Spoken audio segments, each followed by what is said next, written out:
आपको लगता है कि एक पॉलिटिशियन को जीतने के बाद अकाउंटेबल रहना चाहिए अपनी बातों को लेकर? देखो, आज जो राजनीति में विश्वसनीयता घटी है उसका कारण यही है कि लोग जो है चुनाव जीतने के बाद वादों को भूल जाते हैं। और सबसे बड़ी बात है कि सबसे बड़ी गलती किसकी है? जनता की भी। जब मैनिफेस्टो होता है, किसी पार्टी जब चुनाव में जाती तो वो अपने घोषणा पत्र को लेकर के जाते हैं। कितने लोग घोषणा पत्र पढ़ते हैं? अभी जो लोगों का पर्सपेक्टिव है कांग्रेस को लेके, अगर आप एक सही अभी एक कैंडिडेट, एक पोटेंशियल कैंडिडेट के रूप में उभर रहे हैं, तो वो दोषारोपण, आपस में पार्टी में दोषारोपण, गुटबाजी, ऐसा लोगों का परसेप्शन भी और आर्टिकल में लगातार छपते भी आ रहा है। तो अभी हम रामनगर विधानसभा को देख लें तो ऐसा कहा जाता है कि एक टाइम पे यहाँ पे भी गुटबाजी हुई करती थी कांग्रेस के शासन में। तो ये जब तक यूनिटी की बात हो रही कांग्रेस में, तो यूनिटी 2027 में देखने को मिलेगी या नहीं? बिल्कुल। देखो, गुटबाजी तो सभी पार्टियों में है। आप देख रहे हो कि भाजपा में गुटबाजी का ये आलम है कि आज तक जो है मंत्रिमंडल अधूरा है। अच्छा। 5 पद जो है मंत्रिमंडल के आज भी खाली है। और कब से है? जबकि ये प्रचंड बहुमत की सरकार है। आज इन 25 वर्षों में शिक्षा के क्षेत्र में तिवारी जी के टाइम पे स्कूलों का उच्चीकरण हुआ। उस समय यूनिवर्सिटियां बनी, मेडिकल कॉलेजेस बनी। लेकिन तिवारी जी के कार्यकाल के बाद मुझे ये कहने में कोई संकोच नहीं कि वास्तव में उस दिशा में काम नहीं हुआ जिस दिशा में तिवारी जी ने इस राज्य की नींव रखी थी। हेलो, हाय, नमस्कार दोस्तों, मेरा नाम आरजे अरुण है और स्वागत है एक खास और इत्तेफाक वाले पॉडकास्ट से। और हम लोगों ने सोचा था कि हम पॉलिटिकल पॉडकास्ट भी करेंगे और यहाँ के जितने भी जो एक बोलते हैं ना पोटेंशियल कैंडिडेट्स हैं उनसे बात करेंगे। और मैं आपको बता देना चाहता हूँ कि 9 नवंबर 2025 को हमारा उत्तराखंड 25 साल का होने वाला है और तकरीबन जो रजत जयंती है पूरा देश प्रदेश बना रहा है। लेकिन बातचीत करनी ये ज़रूरी है कि हमने इन 25 सालों में क्या खोया, क्या पाया और कितनी समृद्धि हासिल करी और कितना विनाश हासिल करा। इसी पर हमारे साथ आज बातचीत करने के लिए इत्तेफ़ाकन बड़े अच्छे से हमारे साथ जुड़े हैं लैंसडाउन से एक पोटेंशियल कैंडिडेट हैं कांग्रेस से और साथ में समाज सेवी भी है और जो यंग युवा होते हैं उनको बड़े प्रोत्साहन देते हैं। तो चलिए मिलकर स्वागत करते हैं उत्तराखंड वासी रघुबीर सिंह बिष्ट जी, जो कि लैंसडाउन से हैं। सर, गुड मॉर्निंग, कैसे हैं आप? धन्यवाद। बहुत बहुत अच्छा। सर, यही जानना चाहूँगा कि अगर हम आज रजत जयंती की बात पूरा प्रदेश कर रहा है, यहाँ के नेता कर रहे हैं, तो क्या कुछ पाया, क्या कुछ खोया हमने? धन्यवाद अरुण जी इस महत्वपूर्ण चर्चा के लिए।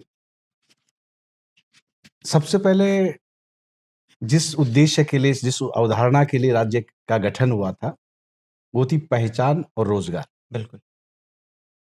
निश्चित रूप से इन 25 वर्षों में राज्य को अपनी पहचान तो मिली है। हुँ।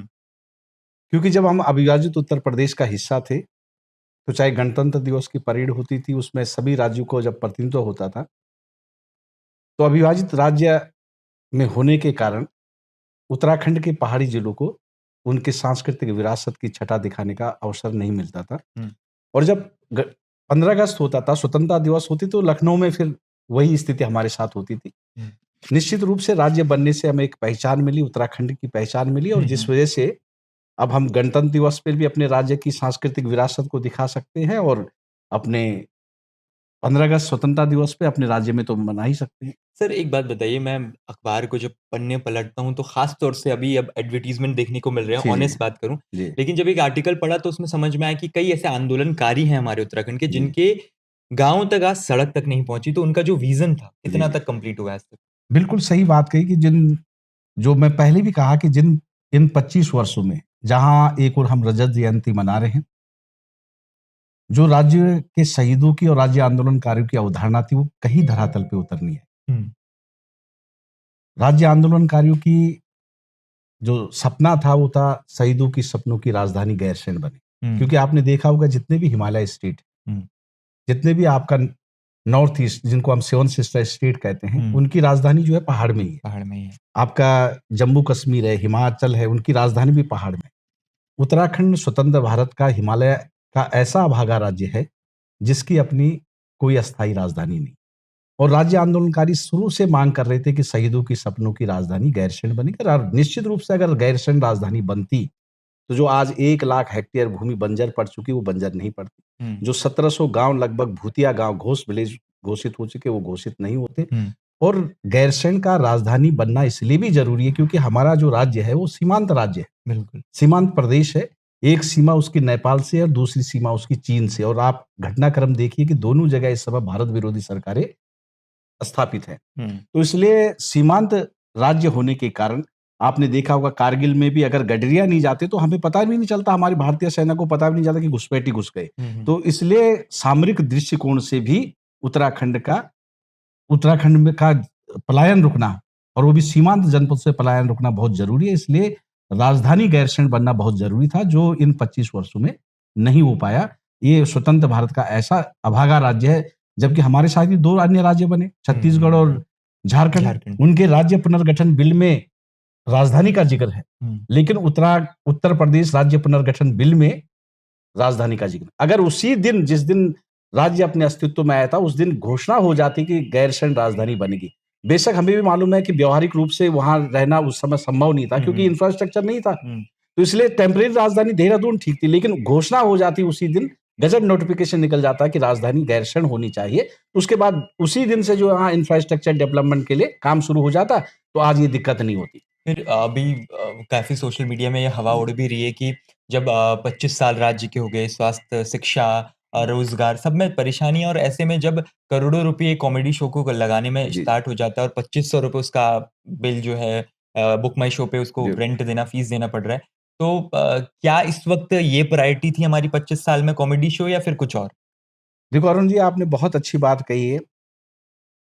जैसे हम नहीं कहते कि राज्य 25 साल में एक मजाक सा बन गया है, हुँ। और सरकार ने उस पे मोहर लगा दी, सरकारी मोहर लगा दी कि भी वास्तव में पहले दिन जब हम अपने उसकी रजत जयंती मना रहे हैं, उसके पहले दिन जो है कॉमेडी शो कर रहे हैं, और कॉमेडी शो ने ये दिखा दिया कि भाई खास और आम लोगों के लिए इसमें डिफरेंस था। 2500 रुपए का टिकट, प्रति व्यक्ति टिकट। आप समझ सकते हो कि हमारे पहाड़ की स्थिति क्या है। वहां उस शो को किसने देखा होगा? हुँ। वो कुछ खास लोगों ने देखा होगा, मुख्यमंत्री के साथ देखा, और आम जनता जो है आज भी दर-दर की ठोकरें खा करके नौकरी रोजगार के लिए पलायन कर रही है। तो ये शो जो है, ये शो करता है कि वास्तव में जो लोग कहते हैं कि 50 साल में उनके साथ छला हुआ, ये जो है मजाक बन गया। तो ये उसकी शुरुआत उन्होंने कॉमेडी शो से ही की, और निश्चित रूप से आप ये कह सकते हैं कि इन 25 वर्षों में हम पहले आरोप लगाते थे एक दूसरे पर कि केंद्र में दूसरे की सरकार है, उत्तर प्रदेश में दूसरे की सरकार है, राज्य में दूसरे की सरकार है, इसलिए जो है ये मसले सुलझ नहीं रहे। आज भी जो है परिसंपत्तियों का मामला नहीं सुलझा। राज्य बनने के 25 वर्ष बाद भी राज्य राज्य परिसंपत्तियों का मामला नहीं सुलझा। आप देख लोगे कि आज भी सैकड़ों हेक्टेयर भूमि उत्तर प्रदेश के अधीन है। हमारे तालाब हो गए, जलाशय हो गए, सिंचाई नहरें होगी, इवन जो हरिद्वार का वीआईपी घाट है, सिंचाई कूले हैं, वो अधिकतर जो है उनके पास है, कि यूपी के पास। हम जो है परिसंपत्तियों का बंटवारा नहीं कर पाए। टिहरी डैम, जो एशिया का सबसे बड़ा डैम है, विद्युत उत्पादन, उसका जो लाभांश है उत्तराखंड को कितना मिलता है? 12% रॉयल्टी मिलती है, बाकी यूपी और केंद्र सरकार को जाता है। जबकि ये राज्य पुनर्गठन बिल में, और जब पृथक उत्तराखंड राज्य गठन हुआ था, तो उसमें था कि जो एसेट्स जिस प्रदेश में है वो उसकी संपत्ति मानी जाएगी, तो उसका लाभांश भी तो उत्तराखंड को मिलना चाहिए, सर, लेकिन वो मिलता नहीं। मतलब ये बात जी, जी। हम बहुत ही अभी सुनते ही आ रहे हैं ये सब जी, जी। चीज़ें। बट एक मेरा एज़ अ युवा जी। जर्नलिस्ट और मीडिया वाला जो भी कहें, जी। मेरा एक बड़ा क्यूरियोसिटी रहता है कि 25 साल इस राज्य को बने हुए, जी। जितना मुझे नॉलेज है 9 साल कहीं न कहीं कांग्रेस को भी मिला इस बिल्कुल। राज्य को चलाने में, बीजेपी को मिला, और बीच में प्रेसिडेंट रूल भी लगा। जी, जी। 9 साल में पहले एनडी तिवारी सर ने जी। करा, फिर हमारे रावत सर और बहुगुणा सर ने। जी। तो फिर आज जब मैं पॉलिटिशियन के इंटरव्यूज़ को सुनता हूँ, जी, जी। अदर्स को जो सीनियर हैं, जी, जी। तो उन्होंने उस टाइम पे जो आज गैरसैंण राजधानी की बात करें, उस टाइम पे क्यों नहीं स्थापित हुई? मतलब एक क्यूरियोसिटी वाला क्वेश्चन ना, है। बिल्कुल आपने सही कहा, और वास्तव में ये कमी आ रही है। लेकिन मैं एक बात बता दूं अरुण जी, जो भी कुछ इनिशिएट लिया गया हुँ, गैरसैंण राजधानी के लिए, वो कांग्रेस के शासनकाल के दौरान है। हुँ, चाहे वहां विधानसभा सत्र पहले टेंटू में लगा है, विधानसभा जो बिल्डिंग बनी है वो भी उसी समय की बनी हुई है, जो सचिवालय की बिल्डिंग बनी है वो भी उसी समय की बनी है। तो कांग्रेस ने तो कम से कम इनिशिएट तो लिया हुँ, कि भाई गैरसैंण राजधानी बनाने के लिए कदम तो उठाया। हुँ, और जहां तक मैं आपको बता रहा हूं कि भाई अगर हम ये कहें कि इन 25 साल में कुछ नहीं हुआ, हुँ, तो ये उन लोगों के पुरुषार्थ के साथ नाइंसाफी होगी जिन्होंने ईमानदारी के साथ काम किया। हुँ, तिवारी जी के कार्यकाल को हम भुला नहीं सकते। हुँ, तिवारी जी के कार्यकाल में आप देखिए कि सिडकुल हरिद्वार, सिडकुल रुद्रपुर, सिडकुल सेलाकुई और कई ग्रोथ सेंटर आए, 5000 इकाइयां यहाँ लगी, हजारों लोगों को नौकरियां मिली। हुँ, हम उसको पहले, आज जो है कई मेडिकल कॉलेज बने, कई यूनिवर्सिटियां बनी। हम इसको नहीं कर रहे, जहां पहले 10,000 किलोमीटर सड़कें थी, आज वहां 60,000 किलोमीटर सड़कें बनी। आज गांव में जो है 95% गांव में बिजली पहले जो 60% थी वो 95% भी, पानी जो है 95% गाँव तक पहुँच गया। लेकिन जहाँ मैं वही कह रहा हूँ कि जो अवधारणा थी राज्य की, कि कोई ऐसी सड़क जहाँ 60,000 किलोमीटर सड़कें बनी, लेकिन कोई ऐसी सड़क नहीं बनी जो शहर से गाँव तक वापस ले आए। हुँ, आज इन 25 वर्षों में शिक्षा के क्षेत्र में तिवारी जी के टाइम पे स्कूलों का उच्चीकरण हुआ। हुँ। उस समय यूनिवर्सिटियाँ बनी, मेडिकल कॉलेजेस बने। लेकिन तिवारी जी के कार्यकाल के बाद मुझे ये कहने में कोई संकोच नहीं कि वास्तव में उस दिशा में काम नहीं हुआ जिस दिशा में तिवारी जी ने इस राज्य की नींव रखी थी। मतलब आपके कहने का मतलब है कि जब तिवारी के सर के बाद जो अभी एक पहल बनी, जी, एक जी। लीडरशिप बनी जी, जी। कांग्रेस में, वो कहीं न कहीं गड़बड़ा गई। तिवारी जी के बाद तो आप देख ही लीजिए कि विजय बहुगुणा जी बने थे। हुँ, उस समय जो है केदारनाथ आपदा आ गई थी। हुँ, उनकी जो निष्क्रियता थी उसी के कारण कांग्रेस ने उनको जो है पदच्युत किया था। उसके बाद हरीश रावत जी को वो कम समय मिला, 2 ढाई साल का मैं उसमें भी फिर राष्ट्रपति शासन लागू हुआ। हुँ। फिर जो है अस्थिरता का वातावरण बना। लेकिन उन्होंने भी जो है कुछ इनिशिएट उठाए थे। वो जो गाढ़ गदेरे और जो हमारे पर्वतीय मूल भावना के अनुसार कुछ योजनाएँ उन्होंने जो है मेरी सड़क, मेरा गाँव, मेरा पेड़, मेरा धन, इस तरह के जो है कई इनिशिएट लिए थे उन्होंने। फिर भी अगर हम 2027 को लेके देखें, जी, जी। तो हम थोड़ा-सा पीछे चलते हैं, तो अभी जो लोगों का पर्सपेक्टिव है जी, कांग्रेस को लेके, जी। अगर आप एक सही अभी एक कैंडिडेट, एक पोटेंशियल जी, कैंडिडेट जी। के रूप में उभर रहे हैं, तो वो दोषारोपण, आपस में पार्टी में दोषारोपण, जी, गुटबाजी, जी। ऐसा लोगों का परसेप्शन भी और आर्टिकल में लगातार छपते भी आ रहा है। हुँ। तो अभी हम रामनगर विधानसभा को देख जी, लें, जी, जी। तो ऐसा कहा जाता है कि एक टाइम पे यहाँ पे भी गुटबाजी हुई करती थी हुँ, कांग्रेस के शासन में। तो ये जब तक यूनिटी की बात हो रही हुँ। कांग्रेस में, तो यूनिटी 2027 में देखने को मिलेगी या नहीं? बिल्कुल देखो गुटबाजी तो सभी पार्टियों में है। आप देख रहे हो कि भाजपा में गुटबाजी का ये आलम है कि आज तक जो है मंत्रिमंडल अधूरा है। अच्छा। 5 पद जो है मंत्रिमंडल के आज भी खाली हैं। और कब से हैं? जबकि ये प्रचंड बहुमत की सरकार है। हुँ, उसके बाद अभी देख केंद्र में देखो, उनके नेशनल प्रेसिडेंट का टेन्योर पूरा हो चुका है, हुँ, लेकिन वो अपना नया जो है अध्यक्ष नहीं चुन पा रहे हैं। और आप ये देख ही लो कि यहाँ भी तो कई गुट हैं भाजपा के अंदर।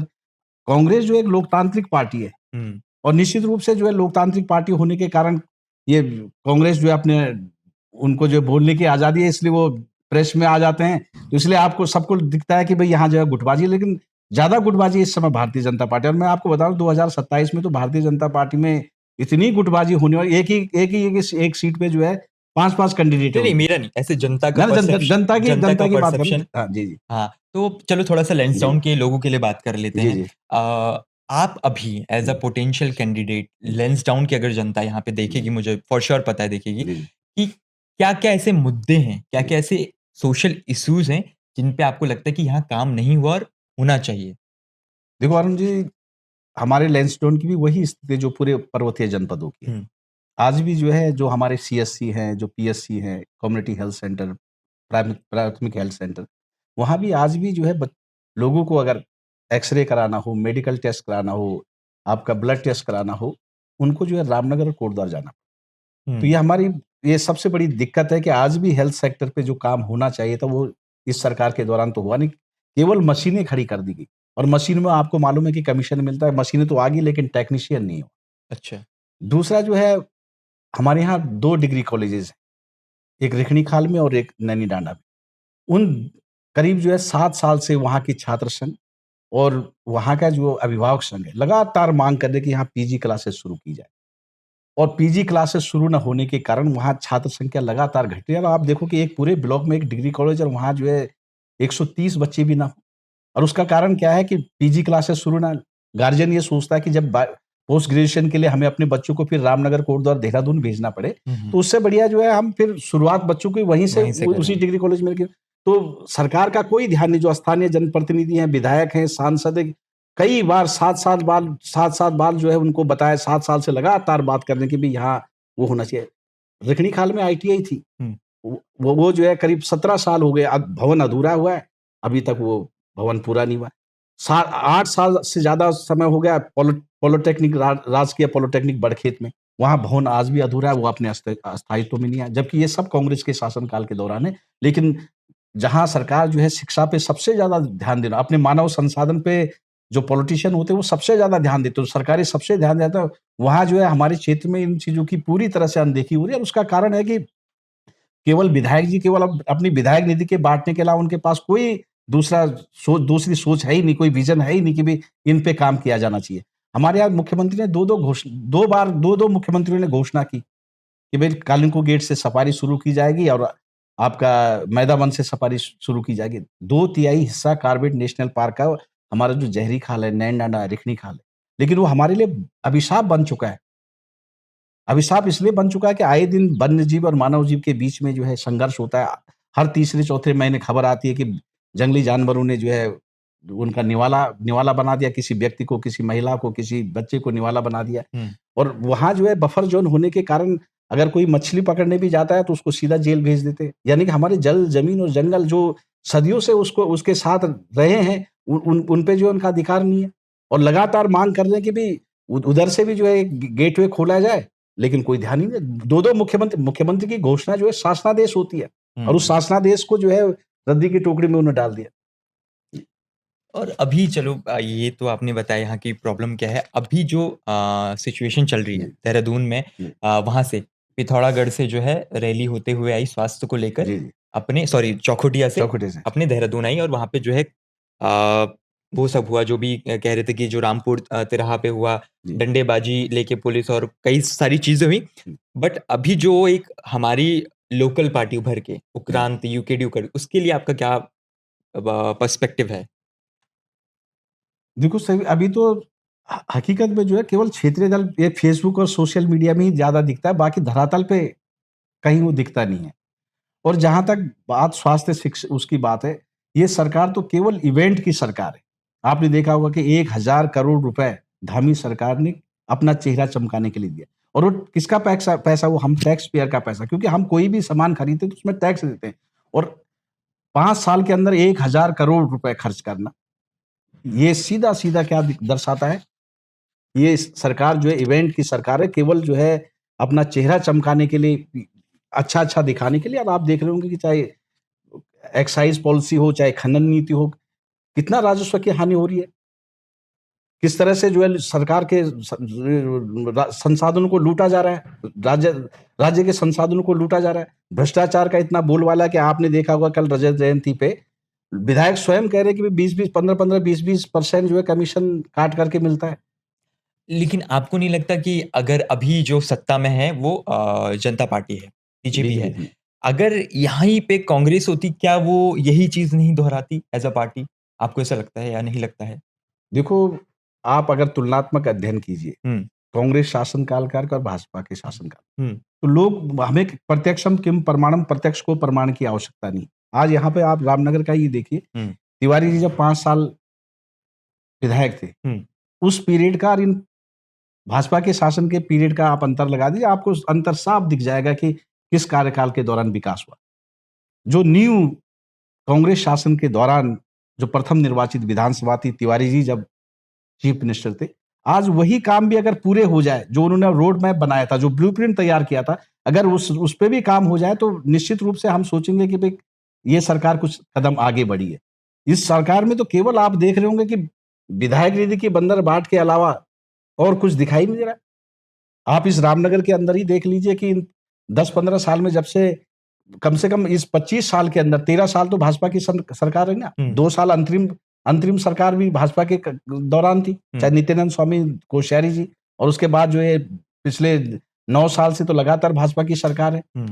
तो आप ये देख लीजिए ना कि कोई ऐसा इस रामनगर क्षेत्र में भी कोई राज्य स्तरीय कोई संस्थान खुला है? तिवारी जी के टाइम पे तो पॉलिटेक्निक खुले, आईटीआई खुले, डिग्री कॉलेजेस खुले।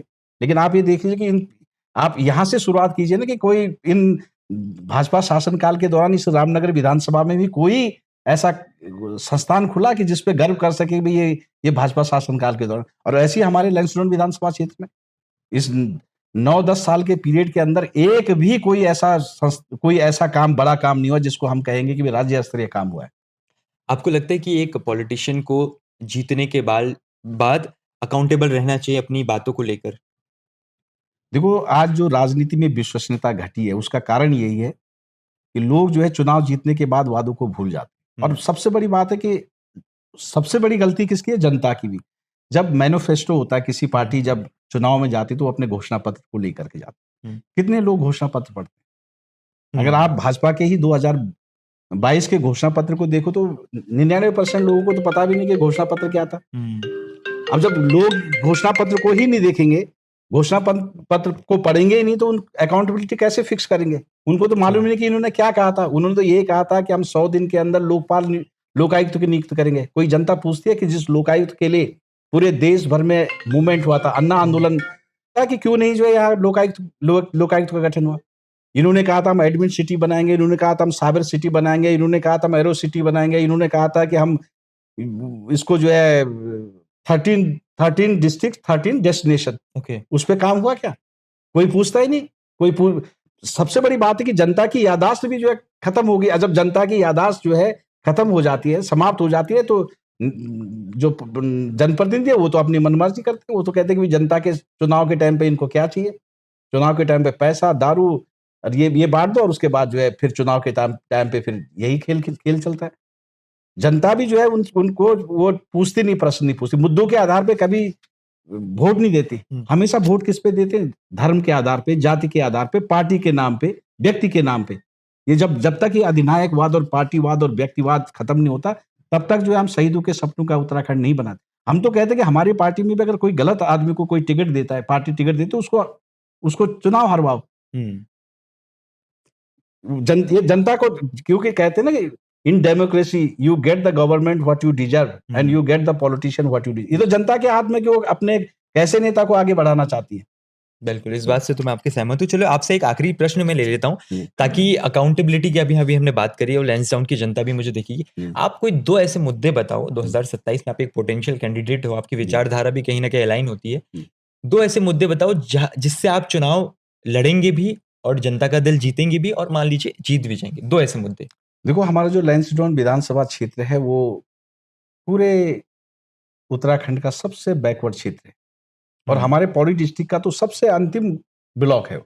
और हमारा विधानसभा, जिस प्रकार से तिवारी जी के सरकार के दौरान, हरीश रावत जी की सरकार के दौरान कई जिलों को पिछड़ा क्षेत्र घोषित किया गया, तो हम चाहेंगे, मैं ये चाहूंगा कि हमारा क्षेत्र जो है पिछड़ा क्षेत्र घोषित हो। और पिछड़ा क्षेत्र घोषित होने के कारण जो हमारे बच्चे, क्योंकि वो दूरस्थ क्षेत्र है, वहाँ के बच्चों को इंजीनियरिंग में, मेडिकल में जो पिछड़ा क्षेत्र वर्ग का आरक्षण मिलता है वो आरक्षण मिले। और जो हमारे, चाहे स्टाफ सिलेक्शन का भी जो हमारा यूके ट्रिपल एससी है, चाहे उत्तराखंड पीसीएस है, उनके बच्चों को, हमारे क्षेत्र के बच्चों को भी जो उसमें आरक्षण मिले। क्योंकि जब पिछड़ा क्षेत्र घोषित हो जाएगा, ऐसा नहीं कि घोषित हुए हैं कई क्षेत्र, हमारा राठ क्षेत्र, गोदियाल जी ने अपने क्षेत्र को जो है पिछड़ा क्षेत्र घोषित किया, तो वहां से काफी बच्चे पीसीएस निकल रहे हैं, समूह गांव में निकल रहे हैं, लेक्चरर में निकल रहे हैं, और फिर मेडिकल इंजीनियरिंग में उनको वो मिला है। एक तो ये, और दूसरा जो हमारा जो वो एरिया है, कार्बेट नेशनल पार्क की वजह से जो अभिशाप है, उसको हम वरदान बनाएंगे।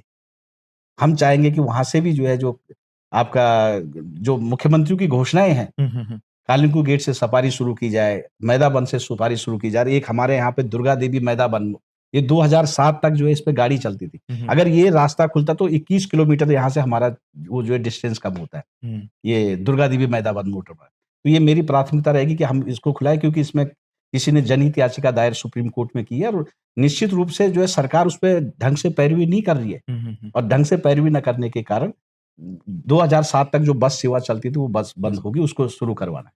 तो यानी कि 2 आप मुद्दे कह रहे हैं। सबसे पहले तो अपने जो एरिया है उसको बैकवर्ड में लेके आए, ताकि उनको ज़्यादा चांसेस मिले। दूसरा, आप टूरिज्म यानी कि जो सफारी वगैरह उसको स्टार्ट करना क्योंकि चाहते हैं। रोजगार, बाकी तो जो विकास के काम होते हैं वो तो निरंतर एक प्रक्रिया है। लेकिन इससे जो, जैसे ये आपका जो है कॉर्बेट नेशनल की जो ये सफारी शुरू होती है, तो निश्चित रूप से जो वहाँ के बच्चों को रोजगार मिला। जिस प्रकार आप देख रहे रामनगर में हजारों बच्चे कॉर्बेट नेशनल पार्क की वजह से जो है रोजगार पे ले।